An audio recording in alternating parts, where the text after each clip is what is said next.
It's Mom and Pop Video Shop.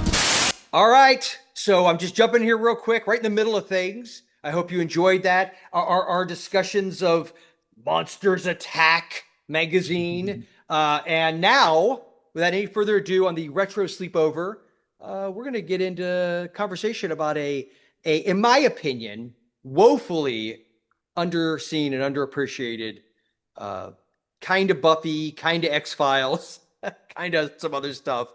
Show from the year 2000, the one and only FreakyLinks. Here we go again, listeners. I have invited now a frequent guest back to the sleepover, back by popular demand. Thanks, Mom. To discuss the reason that he's back is because he was very polite to my mother, and she says that Gilman Joel, he is such a nice, polite young boy. Yeah, if only she knew.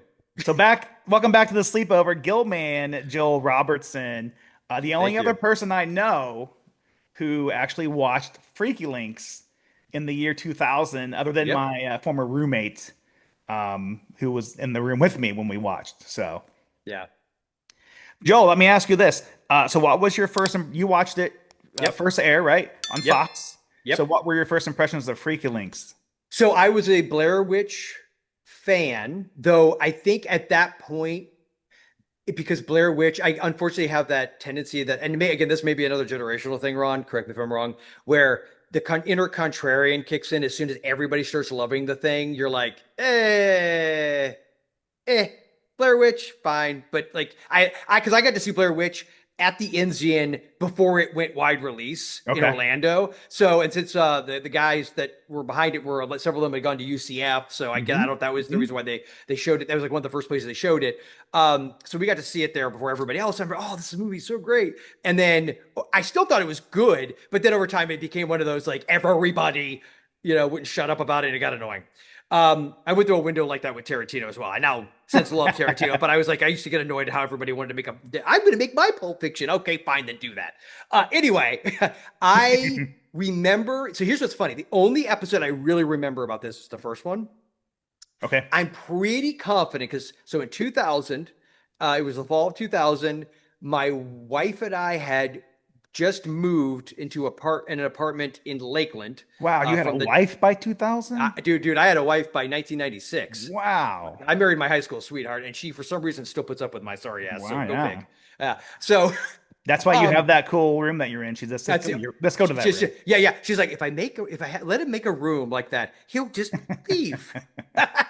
So, so we had moved. I want to say I'm pretty sure I was substitute teaching by that point. But I was still, I had this very small office. We had a pretty decent little apartment, but I had this office, and in the entire closet, I had set up shelves, and I only had VHS. I think at that point I had some DVD, but mostly VHS still.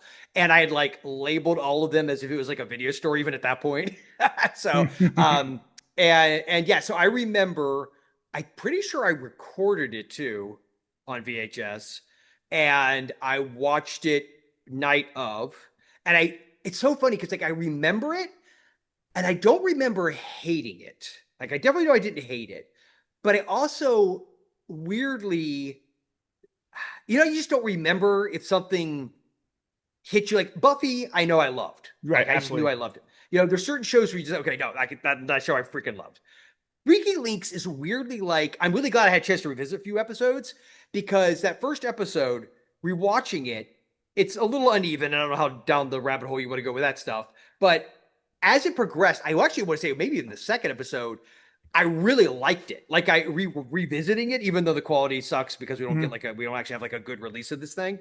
It's only on YouTube. Well, thank goodness for guys like you who recorded it on VHS and then uploaded it years and years later. Yeah, or thank God for guys like me who did that. They kept that VHS, which I didn't do. Right. Or we wouldn't be able to watch. Yeah, at all. Yeah, because it's archive.org. I think they've got all the episodes. I feel like those might be the best looking ones. That's the ones I've been watching, yeah. Yeah, because I tried watching a few other just on regular YouTube, and some of them are borderline unwatchable. I thought that was the route I was going to have to go. The big blocky. Yes. You can barely see what's happening. But it was, It's never got an horrible. official DVD release. So there was somebody on eBay that was selling the first 9 episodes on the original VHS tape, she had recorded them off of TV. It said like, recorded directly off, blah, blah, blah. The only problem was she wanted, and I mean, at the end of the day, it only works out to be like $10 a tape, but it was like $90. I'm like, because there's a part of me that thought if they're actually really good quality, I have the gear to like convert them. Sure. And I thought, wouldn't it be cool to actually have like maybe the high, and of course I would share it with you, the highest quality version of that show in existence. It would have been kind of cool. So there is a part of me that's like, maybe I could offer her less and she'd take it. I don't know. But anyway, owned by Disney. FreakyLinks owned by Disney now. Then it's never coming out. That sucks. Oh, that's right. Be on Fox. Disney Plus. Let's go. Come on, Mouse. Come on, Mouse. Yeah, come on, House of Mouse. Don't fail us like you have with so many other things. I think that rewatching it, it's amazing how even though we were 23-ish when this came out, the nostalgia bomb. Like there's something about, first off, it occurred to me because it only ran the 13 episodes, right? Yep. And it started in the fall of 2000 and it ended by the summer of 2001. This thing exists in this interesting, almost like fascinating time, like time capsule before 9/11 and everything going to shit that direction. Right after Y2K, so we knew that didn't happen. So it's literally maybe this 18-month window that I have no recollection of the world seeming like it was coming to some kind of colossal end. You know what I mean? Like it's like the one in our lives. Because I feel like other than maybe there was a window in the 90s where that was the case, we grew up still with the whole like, oh, nuclear annihilation around the corner. And then Cold War ends. But there were still things happening. Like I felt like, we always hear about the Serbian war. There was stuff that was still good. But it seems like that 2000, I'm sure something shitty was going on in the world. Sorry if I cussed on your show. I don't remember if you can cuss or not. Explicit, baby. Okay, there you go. And so, but 2000 to that summer 2001 was like blissfully naive and ignorant to the garbage. You know what I mean? Like it just exists in that world, and that's so wonderful in a way to me. Yeah, no, right. You're right. That's absolutely right. And it's also the way that it is produced, the way that it looks, the way the editing, and the way the characters act and are dressed 100% are in that, definitely of that time. Yeah. This is not a timeless. No. Like you can do X-Files, and X-Files is going to be timeless, pretty much works in like every. Maybe other than a couple of haircuts here and there, I feel like. Here and there.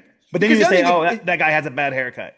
Yeah, in 2000, you could also and I feel like it's true of every decade up until like after 2004. Weirdly, it seems like those kind of major changes, other than technology or like culturally, aren't that different. It's a whole other discussion.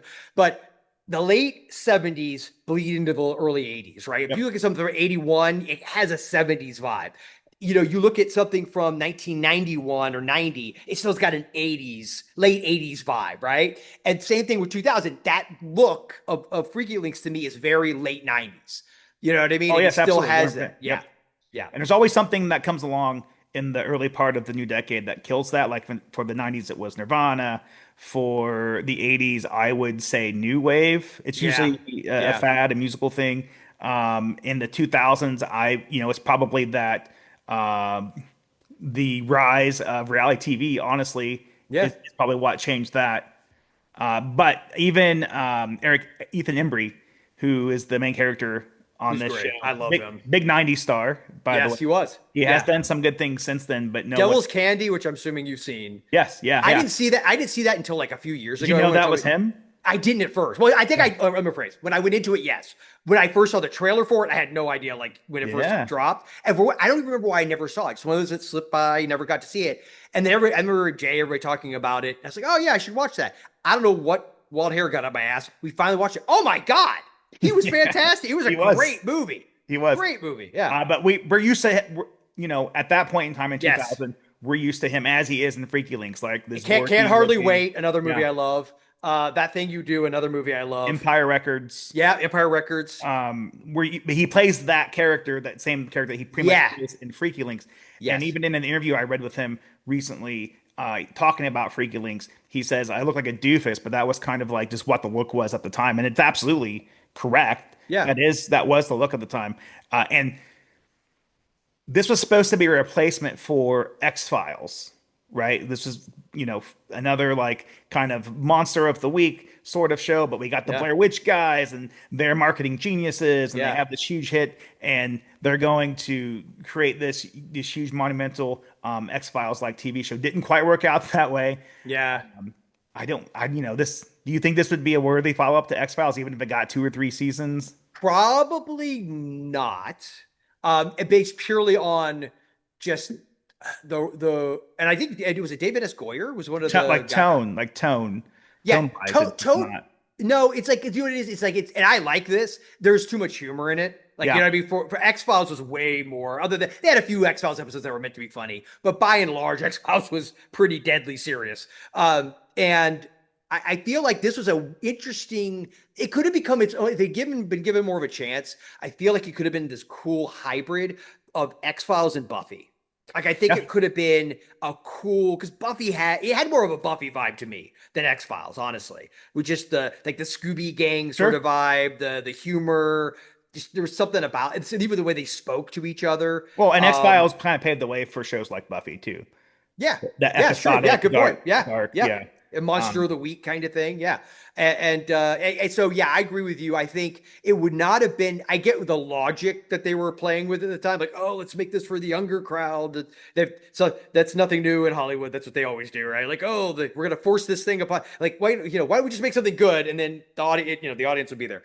But regardless, rewatching, I'm going to finish it because it's so funny. I started with my wife and she had no memory of it at all, I don't think. and after the first episode, she's like, so you're going to watch how many of these? I was like, all of them. And she's like, and then weirdly though, I think it's the second one was the one involving the piano and the pregnant woman. The possession. Yep. Yes. That one got her. She actually loves possession type stories. So that one got her, and I was like, see, you got to give it a freaking shit. That's always a running joke. It's like, you got to give a show more than like an episode, usually. The best ones are in an episode or two, but most of them, it takes, a few before you really, and by the second episode, I think it's good. The show doesn't really find its footing until the second season, to be honest. Yeah. That's not when really. Because even Buffy, you go back and rewatch season 1 of Buffy. Oh, yeah. I love it, but it's got issues. Well, go back and watch season 1 of Parks and Rec or all of Community them. Yeah. or The Office, even sitcoms, like, it's Yep. nothing like what you remember it being, right? Yes. It turns into greatness. Yes. That first season is just really laying surviving. the groundwork. Yeah. So one of the big marketing aspects of FreakyLinks, because it was the Blair Witch guys and they kind of invented viral marketing, there was a website, FreakyLinks.com. Yes, I looked it up, by the way. I could buy it if I had $5,000 on me.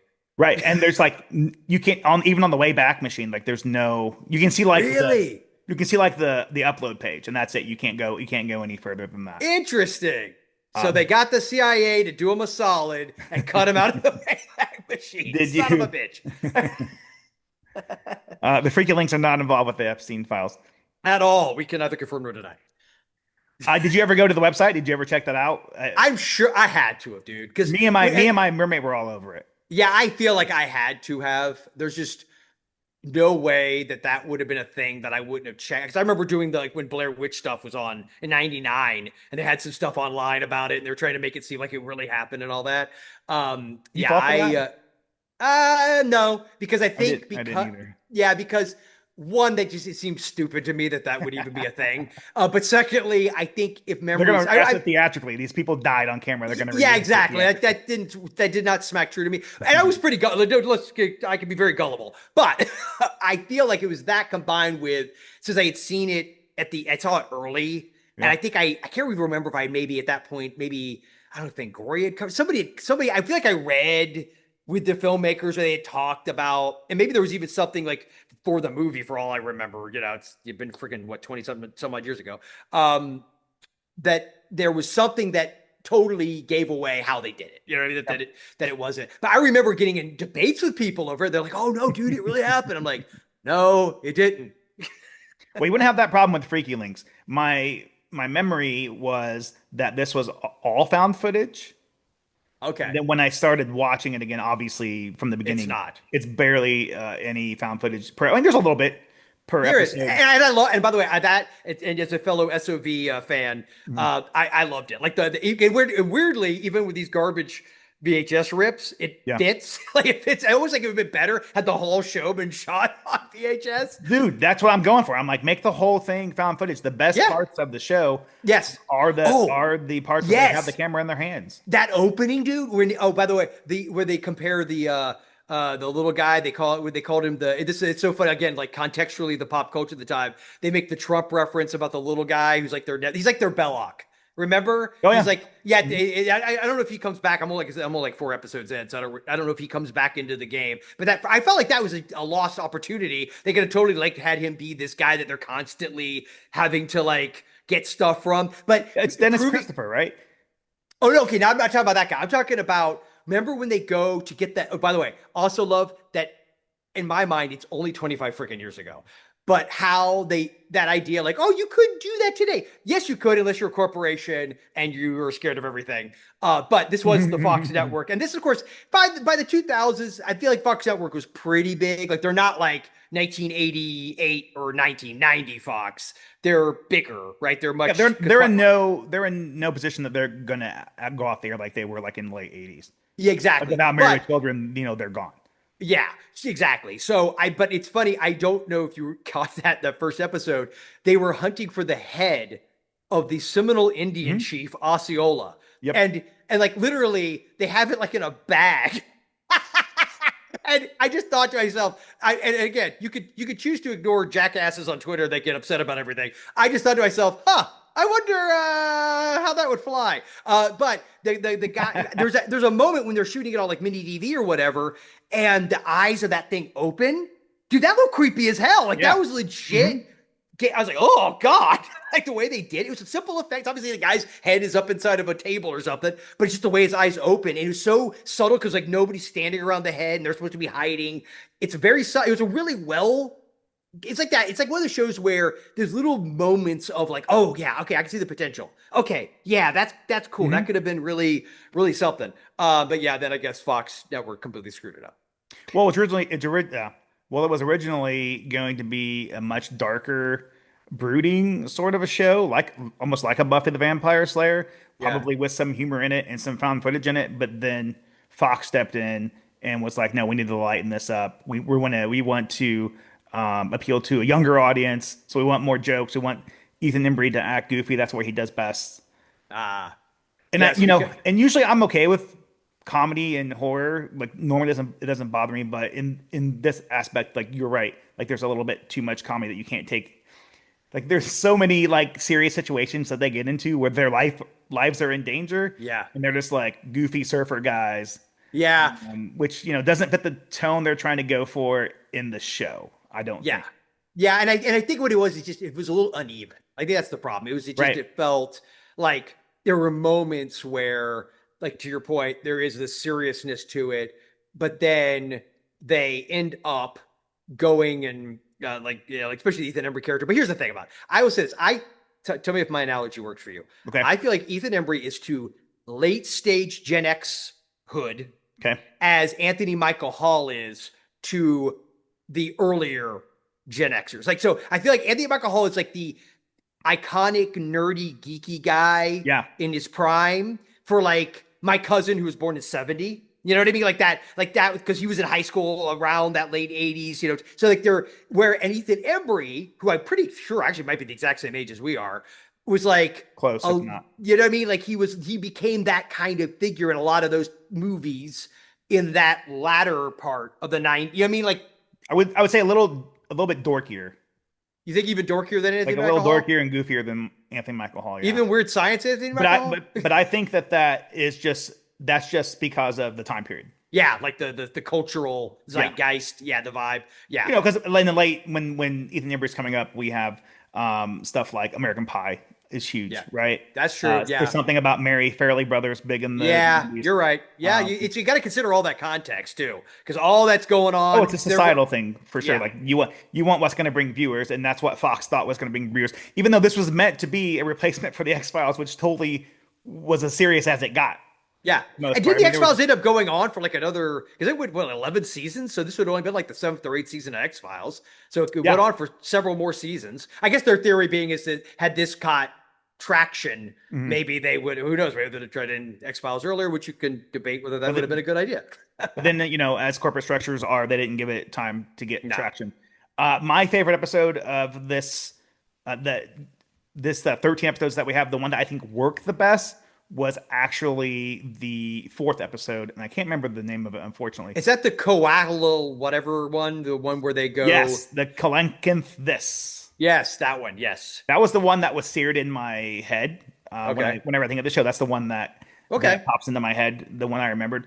The big giant, prehistoric bird, which is cool. I like that. Because I thought it was gonna be a Wendigo. I totally thought Wendigo or Wolfman at first, and I like that they went in the direction that you're like, what the hell? I remember that because I think there was extra footage of the monster that they probably cut out of the show on the website. Okay. Did you catch the found footage faux pas? What was it? No. What was the found footage in that particular episode? Unless I missed something, because actually that was the last one I watched. Okay. They're towards the end. They're in the cave. Spoiler alert for FreakyLinks. They're in the cave. For a show that's not available and it's 25 years old. Yeah, exactly. And they got the mini DV camera. They're going through the cave. They're going through the cave. The Ethan Embry character gets attacked. Yep. Derek, right? Is his name Derek? Derek. Yep. Yeah. Gets attacked. Drops the camera on the ground. So that classic, sort of found footage thing, you can have the action happening. Oh yes, I think I know the faux pas you're talking about. But and then the guy comes, I think it was the sheriff or whatever, comes in, grabs him, pulls him out. There's an explosion. But then how did they get the footage of that mini DV camera? Because it's not like we just see it like. Because for the audience's benefit that doesn't know, which probably is most people watching this, because most people probably haven't seen FreakyLinks. It's shot actually really, again, as best you can tell through a VHS dub, it's actually shot really well in I would presume 35 or 16 millimeter film. And it looks good. And then what they'll do is they cut to these moments of it, literally mini DV footage. I don't think that was modified film. That was mini DV footage. And the implication is because Derek takes all this stuff and uploads it to their website, I'm presuming, because the way they would cut back, they always do the mini DV. They did this in the first couple episodes where he would shoot mini DV and it would stay on that. And then when it cut back to the more film aspect, it would be like we were watching it on the computer. And then it comes back, and that's how they kind of reset. Well, in that episode, 4th episode, they didn't really do that. And then they're shooting in this cave. Now you could make the argument, maybe they went back and dug through the rubble and found the camera, but that's never established. And that doesn't make any sense. No, it doesn't. It could have been explained away by saying, he was also uplinking it to their website. They had the girl in 2000. Well, they had the girl who was. Listen, they had the girl who was the computer genius, and the rest of us didn't know enough about it to say Lamb, right? Her name's Lamb. I think it's Lamb, right? Yes. Or Land. But we didn't land because that makes sense. Yes, I just now figured out why you know what's hilarious? As I was trying to figure out the name and it literally hit me why that makes sense. Literally, hilarious. We just got it 25 years later. It only took that long, man. but we wouldn't have known the average Joe or even somebody who's kind of into computers at that point. Unless you were really into computers, you wouldn't know that you couldn't do that. Yeah. You know what I'm saying? Yeah, no, that's fair. It's sort of like how if somebody watches my buddy did a lot of computers and programming, and the running joke about in Tron or any of those movies you watch. It's actually funny. It's actually quite closer to what ChatGPT stuff does now, where they're literally just typing in text. Asking the question or whatever, and then the computer prints out whatever. It's that's not how it worked. That's not how it worked. Well, let me ask this about FreakyLinks. Do you think that if there were to be a show to debut today, somewhere, anywhere on streaming or whatever, with the same sort of format, with it mostly being a found footage horror show, do you? I think FreakyLinks was way ahead of its time. Yes, I agree with you. It's ideal. Yeah. I just think that probably corporate interference prevented it from being what it could be. Yeah, at that time. I still think that would work today. No one's done it. I agree with you. And actually, it's funny you bring it up because the thought I had, you said this earlier that I wanted to make sure I got back to.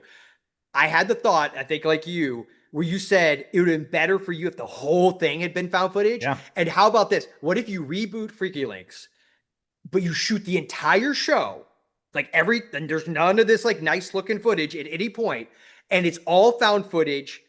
and it all takes place in the late 90s, early 2000s. Like it's as if somebody like went to an old storage unit, found these old tapes, and they decided to upload them to a YouTube channel that it's called, on YouTube, FreakyLinks channel, and they're just uploading it to that channel. You know what I'm saying? And that actually would be a great like wraparound story too.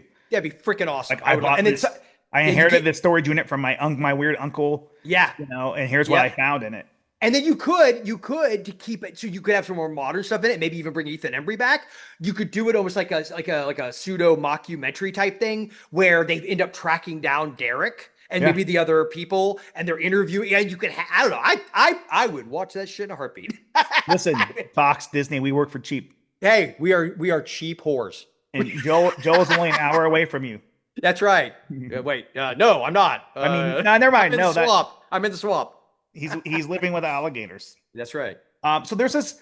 It's a weird thing because there's these were definitely aired out of the order they were meant to be in, and there's this weird story in the first episode, where we learn that some weird shit happened with Derek's brother, which is the impetus for this whole the entire show. It's like Fox Mulder's sister.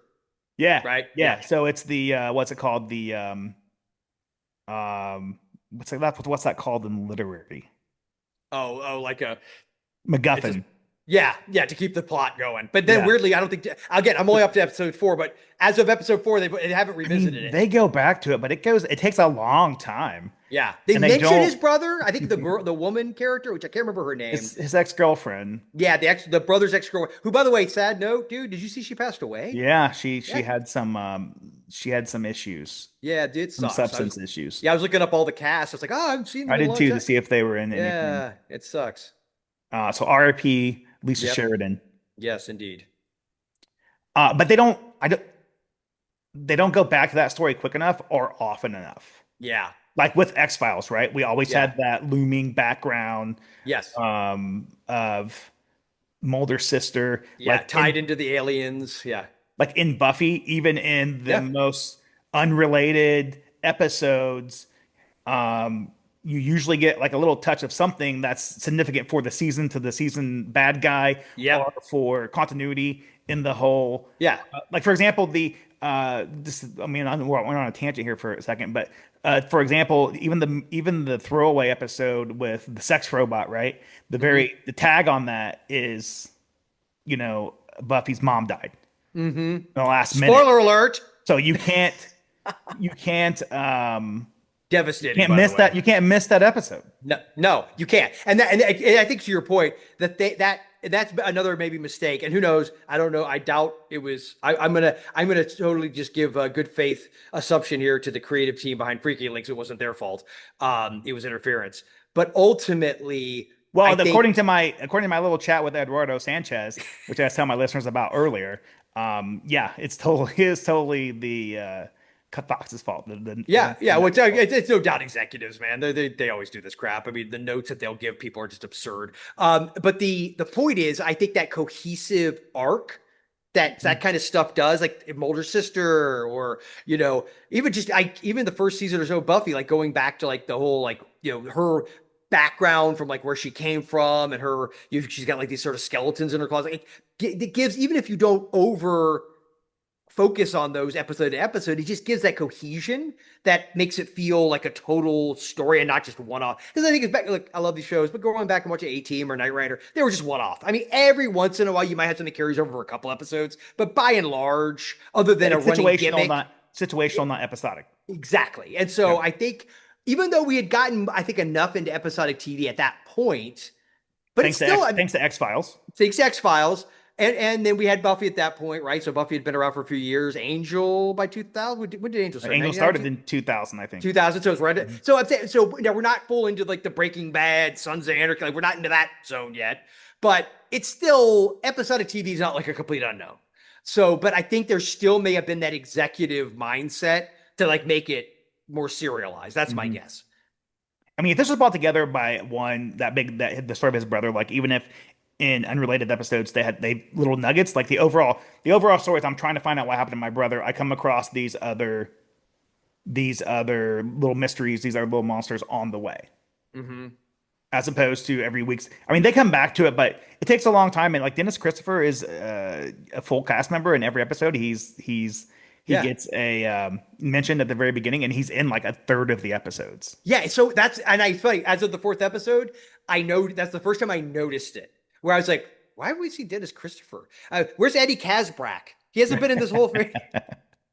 He hasn't been in this thing at all. That's what I think about every time I see his name too. Oh, 100%. 100%. My wife, Even though I he's was like, been you know in what that is? other things, but Yeah, I do that annoying thing. One of the many annoying things I do to my wife when we're watching, I'm like, how do you know that is? Like, as we're watching the thing, she's like, no, hon, who? I was like, Eddie Kasbrak.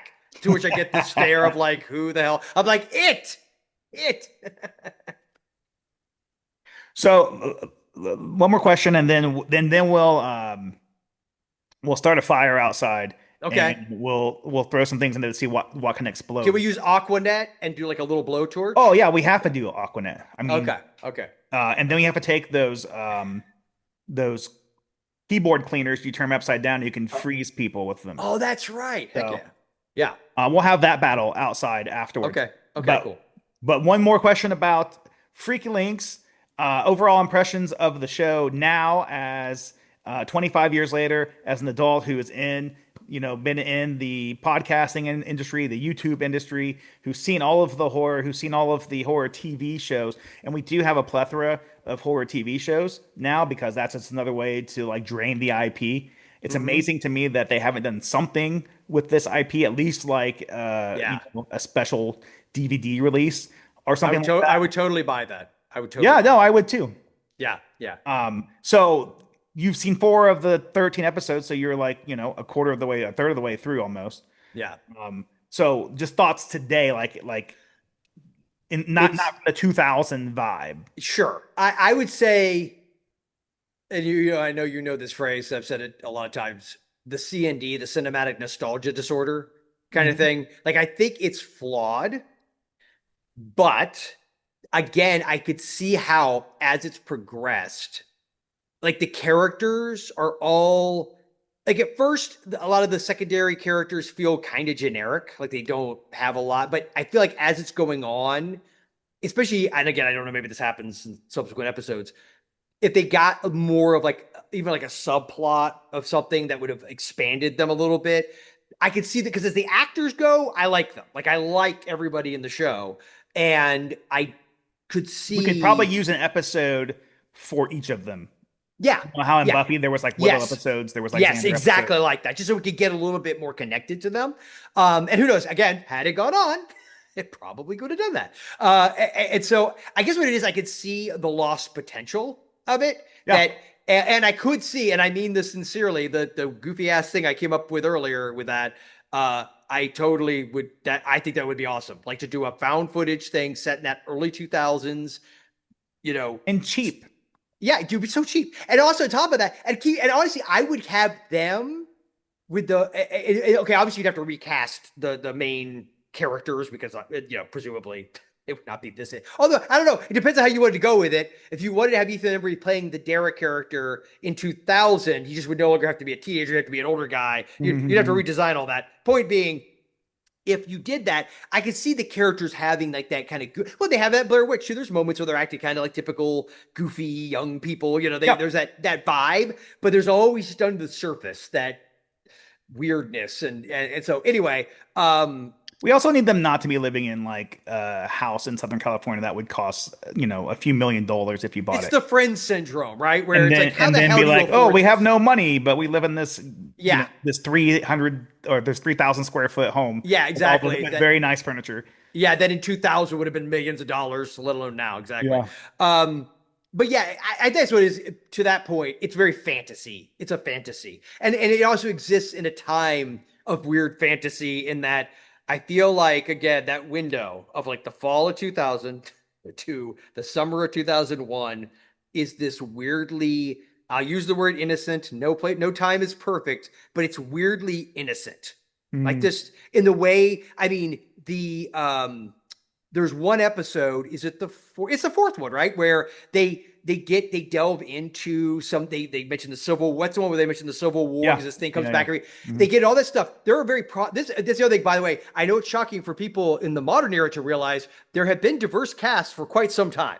And this show has it, and it's never a thing. It's like you forget, like there was this beautiful window where you could have a show that's dealing with stuff that could have easily turned into Message. Nope, they don't do that. They just the characters are the characters and the situation's the situation. And it's just like, oh, I even said to my wife, I turned her, I said, I bet you in 2000, nothing gets brought up about nothing. They're just going to tell this story and just have it be and let it exist as it exists. And I was right. I wish I'd taken a monetary bet. Because I wonder even if they purposely, if the casting was purposely like, we're going to cast, a black actor across from Ethan Embry, or if it was just like, this guy's just the best fit. Yeah, and I don't know. All I know is, but like, here's what's interesting. There's not just one black actor. It's like two of the leads of the four main leads are black. You know what I mean? Right. So it's not like, and again, I go back to, and it's like at that time, I think that wasn't okay. Like no one thought about it. You know what I mean? It's like, yeah, of course. Okay, cool. They're great characters, and she's cute, and he's a good-looking guy, and okay, it's weirdly innocent in its superficiality. Like it's just they're good-looking people. Put them on screen. People will watch them. That's how it used to be, kids, back in the 2000s. I know. It's so simple, like that. People like to watch pretty people. So yeah, man. So when's the last time you thought of FreakyLinks before I mentioned it? I have thought of it a couple times. Okay. It had been a minute, but it's like off and on over the years. I have wondered about it and thought, I wish I had gotten a chance to see more of the episodes. And I always wondered, like, God, are they ever gonna? There's like another show which I did a podcast on a long time ago with a friend of mine, Hammond. It's called Werewolf, the TV series. Yeah. Okay. I love it. We covered every episode. I managed to get the French release that they put out because it's the only way you get it on a DVD. Actually, I think it's a Blu-ray, maybe just DVD. I'll have to check it. And then there's one. You got to have an all-region DVD player. Yeah. I had to do it, and luckily they have the English version. You turn the subtitles off, and it's the best quality because the YouTube version is not great. But it's another show like that where they did that.